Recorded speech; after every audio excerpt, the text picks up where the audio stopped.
नमस्कार दोस्तों, welcome back. दोस्तों, बंगाल चुनाव का जो फ़ेज़ 2 होगा वो कल होगा 29 अप्रैल को। और ये फ़ेज़ जो है वो बड़ा ही क्रूशियल फ़ेज़ है बीजेपी के लिए। तो हम बात करेंगे कि बीजेपी इस फ़ेज़ में कैसा परफॉर्म करेगी।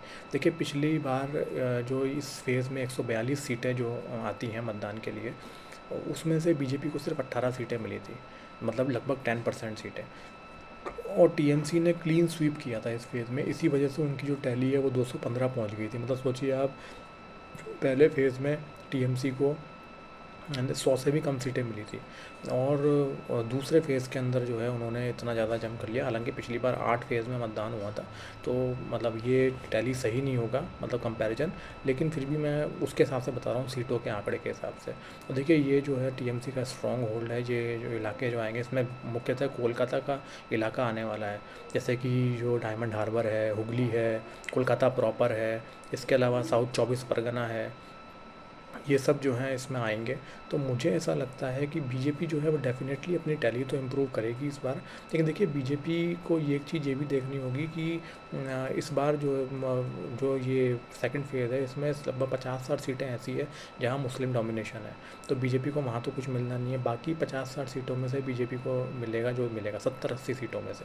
तो बीजेपी अगर उसमें से 50-60 सीटें भी ले जाती है, तो मुझे ऐसा लगता है बीजेपी अच्छी स्थिति में आ जाएगी।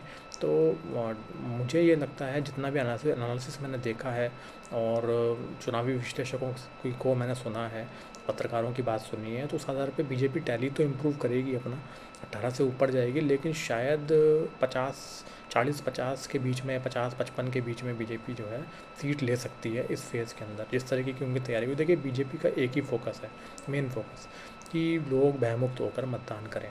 चाहे प्रधानमंत्री हों, चाहे गृह मंत्री हों, चाहे बीजेपी के और बड़े नेता हों, वो सब अपने कार्यकर्ताओं से डायरेक्टली कम्युनिकेट कर रहे हैं और केवल उनको एक बात कह रहे हैं कि आप घर घर जाकर ये बोलिए कि बीजेपी, मतलब एक तरीके से चुनाव, मतलब पूरी सुरक्षा है आपको, और आप जो है भयमुक्त होकर मतदान कीजिए। क्योंकि बीजेपी के लिए ये बहुत जरूरी है। टीएमसी जो है वो, उनके नेता जो हैं अभी भी धमकी भरे बातें कर रहे हैं। वो कह रहे हैं हम 4 मई के बाद हम हमारे साथ ही रहना है आपको, तो देख लीजिएगा, हमको मतदान कीजिएगा, इस तरीके की बात वो कर रहे हैं।